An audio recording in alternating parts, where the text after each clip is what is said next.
दुनिया के सबसे ज्यादा आबादी वाले देश चीन के अगले राष्ट्रपति शी जिनपिंग ही होंगे। इस बात पर पूरी तरह से मुहर अगले हफ्ते चीन की कम्युनिस्ट पार्टी की बैठक में लगाए जाने की उम्मीद है। इसके साथ ही ये भी तय हो जाएगा कि माओ के बाद चीन का सबसे शक्तिशाली नेता अगर कोई होगा तो वो होगा शी जिनपिंग, जो मरते दम तक चीन के राष्ट्रपति, चीन के सेना PLA के प्रमुख और चीन की कम्युनिस्ट पार्टी के अध्यक्ष बने रह सकते हैं। और इस बात की सबसे बड़ी वजह यह है कि चीन के पास अब शी जिनपिंग के अलावा कोई और विकल्प नहीं बचा।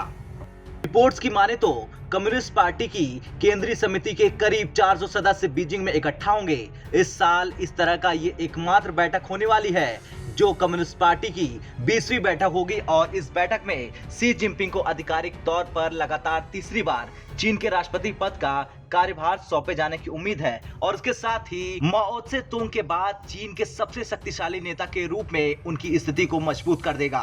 चीन की सरकारी न्यूज एजेंसी सिन्हुआ की रिपोर्ट के मुताबिक चीन की शीर्ष हस्तियां अपने 100 सालों के अस्तित्व में पार्टी की मुख्य उपलब्धियों का जश्न मनाते हुए एक महत्वपूर्ण प्रस्ताव पर बहस भी करेंगी। हालांकि इस बैठक का संकल्प क्या होने वाला है ये बात तो किसी को नहीं पता, लिहाजा माना जा रहा है पार्टी के पास राष्ट्रपति के खिलाफ जाने का विकल्प नहीं है। इससे पहले 1945 में माओ के अधीन ऐसा प्रस्ताव पारित हुआ था जिसने माओ को सत्ता पर काबिज करने के 4 साल पहले ही कम्युनिस्ट पार्टी पर अपना अधिकार मजबूत करने में मदद की थी।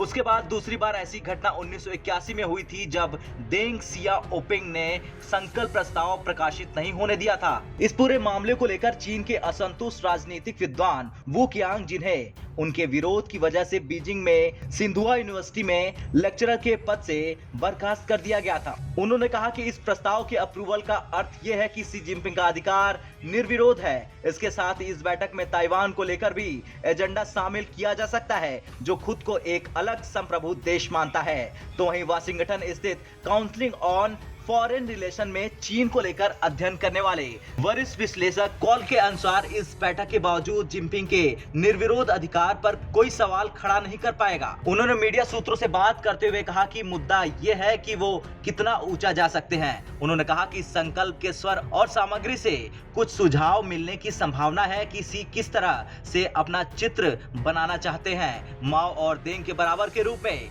या सिर्फ माओ के अकेले के रूप में। ब्यूरो रिपोर्ट, भारत तक।